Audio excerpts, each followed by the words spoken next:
What is up, guys?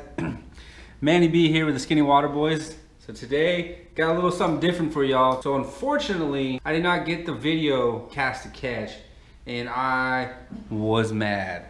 Nah, not really. But I was disappointed with myself. I didn't get it on film, but I was still extremely happy that I caught another Sharelunker under the new Sharelunker program, which is like 24 inches or bigger, or 8 pounds or bigger. 24 inches is mouth closed, of course. You can check it out on the TPW website. I'll leave a link below, and then there's a cool little app as well. Let me show you real quick. And so whenever you're on the go or somewhere, you can just submit it. It tells you the rules as well. So you might be better off just getting the app as well. Let's check it out. Enter Sharelunker right there. Tells you, asks you a bunch of questions, and then yeah, pretty simple, very easy to go through. Format's like, it's phone friendly. But anyways, guys, all right, so back to the day that it happened. So the day, I'm kind of going to give you all a layout of how the day went for me, and then boom, out of nowhere, how it happened. So it was raining, or not raining really, but if you're here in South Central Texas, you know, a couple weeks ago when it happened, there was it was like this misty, overcast, gloomy, cold, not cold days. Like, it was just like a mixture of everything. You know, the freaking south wind coming in, north wind coming in, causing just, you know, tons of gloomy weather. And it wasn't like the nicest weather, but for fishermen, you know, those days are the best days. And then I was kind of watching the weather leading up to this day, and it was like 3 days after a cold front that just came in, and it was on a warming trend. So I was like, even though it's still crappy weather, the weather's in the low, like the high 40s, I'm still gonna go out there and give it a shot, you know, because I had to get out and fish. I think the day before it was just extremely cold, or just even raining even more. So I didn't go out the day before. So on Sunday, I went out, I was there at 12, you know, I was fishing along, and I kept missing fish after fish, and like they seemed like they were pretty good sized fish to me. You know, then I would land like the 18 inchers, which are like typically 2.5, 3 pounds, and I was like, okay. And I knew, I just had a feeling deep down that there was like a big girl was biting that day, and I was like, you know, praying and hoping I was in the right place at the right time when it happened. Sure enough, it happened. I'm just like reminiscing back to that day. But before we get there, let's show y'all what I caught her on. I was using, let's show the rod setup first. It's nothing special. I don't go all out with the rods, but I kind of try to get a nicer reels, because even though, even though you're on the river, you're gonna be banging the rods up, you're gonna be breaking them, you're gonna be losing them. You know, that's how it is on the river. It's not on the lake where you're just da-da-da-da-da. No, I was kidding. I know the lake can get wild, but the rivers, there's always something happening, and you can always break or lose gear, and you know, you're not even trying to, it just happens. So the rod is a 7-foot Berkeley, you know, lightning rod. It's pretty cool. Black and red. It's a 7-foot medium heavy, and yeah, nothing special to it. But the bad girl I got on here though, it is, oh crap, these hooks are hooking my shorts. All right, so the bad girl I got on it though is a Corrado K200. I just got her. She is gorgeous. The lighting is not really great in here, but you know, it's a 200 series. I wanted a little bit smaller, like a lower profile reel instead of my Corrado 300 that I use for, you know, the bigger swim baits that I throw. But I wanted something that I can have a, you know, 7-foot rod, you know, throw like 1 to 3 ounce baits without using an 8-foot rod. So this was like a perfect setup, I feel like. And you know, this is what I feel like it works best for me. You can try it out if you want to, you know, try whatever works best for you, but don't take my word for it. You know, I'm not no swim baitologist. But yeah, so it has that bigger gear ratio, and it's a 7-to-4, and I think it's perfect for the, you know, the mid-sized swim baits that I was throwing, which was, oh wait, the line.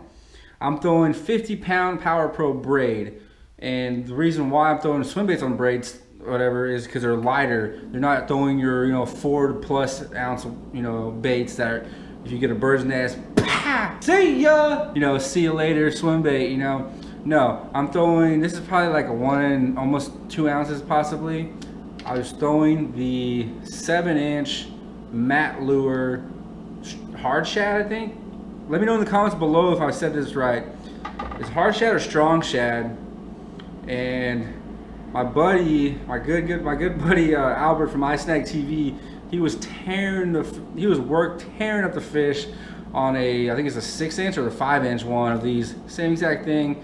And I was like, all right, I had to get the same one because it was working in our area. Because typically, that's what we like to do. And like, if you're, building off each other, getting better, working with like a group of friends, that's how you get better. And sure enough, this bad girl caught me a beast of a fish. Crazy. These hooks aren't that, I don't know what kind of hooks these are, but check that out.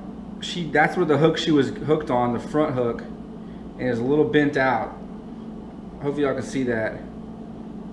Put my hand right there. She's a little bent out, but hey, she made it. I landed her. It was insane. Kind of beat up the bait, kept hitting rocks and stuff. But anyway, so how it happened though. So all day I kept losing fish, and I was just like, come on. I know the guys are gonna be talking so much crap to me because like the couple days before I was talking a lot of mess about catching fish there, catching fish on the river and on a swim bait. I was like, come on. And so I was like, something's gotta happen, something's gotta happen. So I pulled up to the last spot of the day that I felt like something could, change in my favor, right? So I pull up, and then I'm in my CUDA 14, and normally I catch all my big fish in that kayak, Jackson CUDA. I don't know why. I don't know if it's a good luck charm or what. It happens in this boat. So this is like the first time I was in this boat in a long time. So I pull up to the spot. I get lined up, positioned, because when you're fishing swim baits, you want to be, angles. Angle is the game. Angles. Boat positioning. Boat positioning is a major key in swim bait fishing, and it's a lot harder in a kayak because you don't have a trolling motor. You gotta let go. You don't have a trolling motor to adjust yourself. You gotta let go of the rod or whichever to adjust yourself in the paddle. Swim baiting in a kayak is a lot harder than on a boat, right? So I throw my first cast, lined up parallel with what I was throwing it on, and I just started slow cranking it. It's reeling. Because all day I wasn't getting nothing on a slow crank. Just reeling along, and next thing you know, all I felt was like, boom! Like freaking, it felt like, if you ever got punched by Mike Tyson, I bet you it felt like that. It was nuts.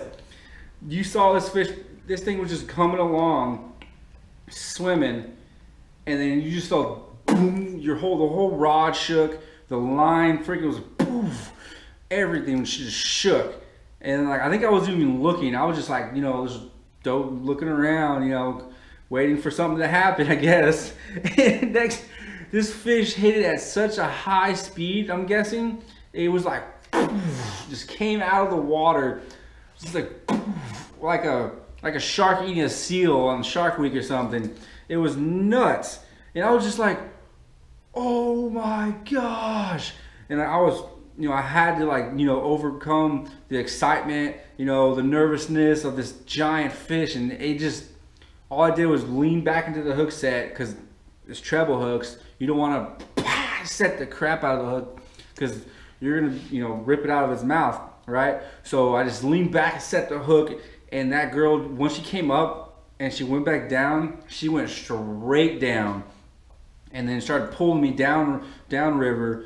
And then I started backpedaling. I was like, nah, you ain't doing this today, girl.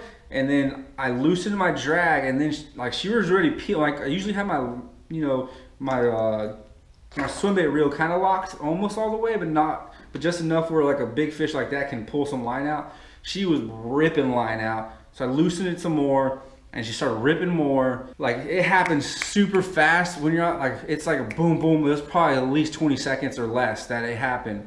but it feels like forever because you're calming yourself down, you're in the zone, you're in tunnel vision.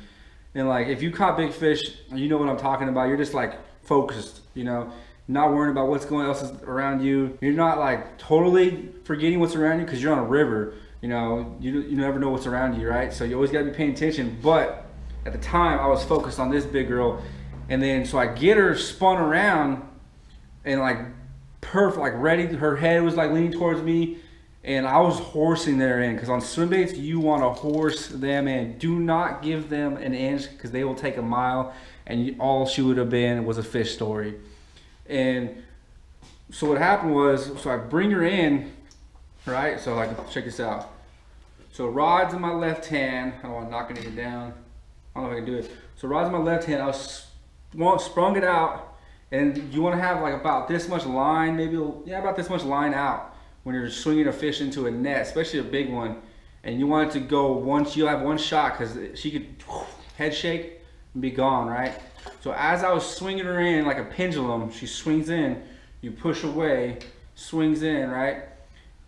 All I saw was, like, I tried to see where she was hooked to see how much time I had. She had that one hook that's bent in her top lip, and then the back hook was wrapped like this, and all I saw was one head shake and she would have been gone, right?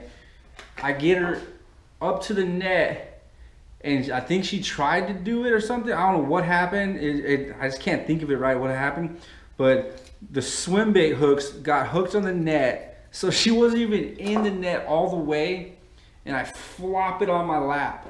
I just like get her and like cover her with a net, because like I don't know if she's hooked or you know what happened. Like she could just flop out any second, because like I've had a fish on my lap with a net, like when she's facing up, flop out, and like I actually have a video of that. And so I was like, nah, you ain't doing this. And like I had to calm myself down and everything, right?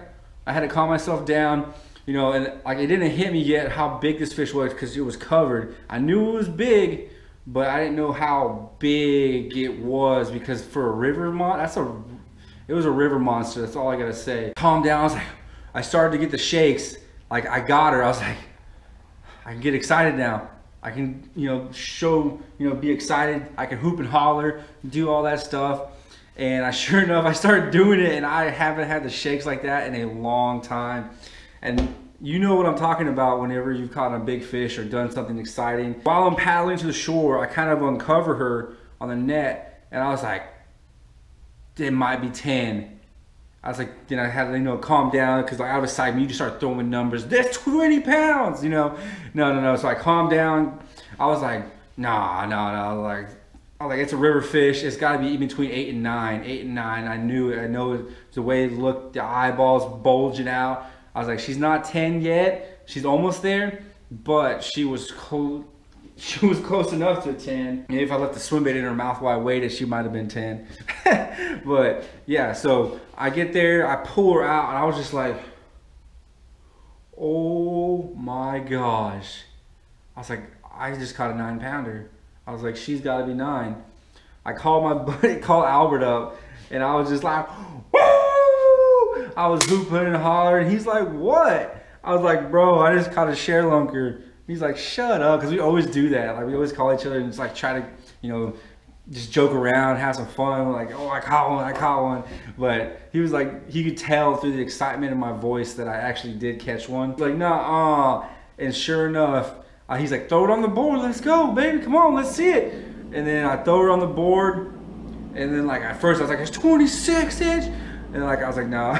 I pushed her up against the, you know, bump board and everything. She was like, at first when I measured her, she was like, you know, sprung out, you know, still kind of like energized, adrenaline pumping. And she was 25 and like, I think 7'5", 25 and a half, mouth open. Closed her mouth, she was 25 inches even. Got the picture for the Sharelunker. What you need to do is close the mouth, pinch the tail, get a picture. Proper way to submit it just by length.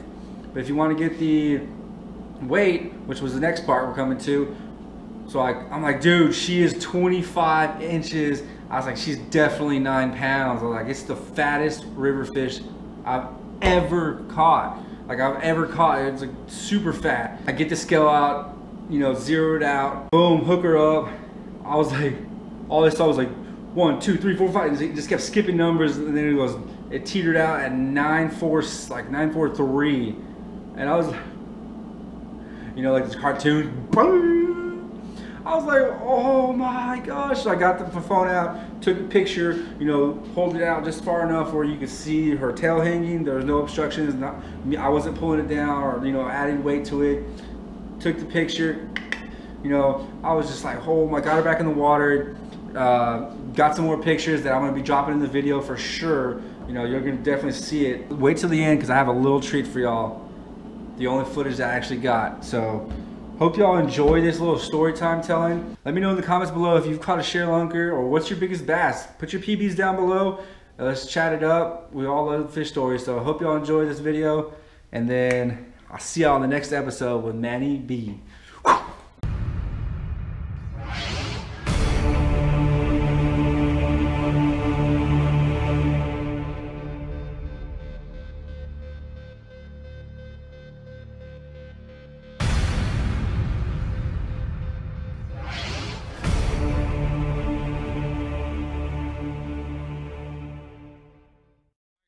Letting it go. It was 9.41. I got a picture of it. You said it topped off between 9.43 and 25 inches mouth closed. Sharelunker for 2019, baby. Let's go on a swim bait. That's by far the biggest swim bait of fish I've ever caught. I'm gonna release her right now.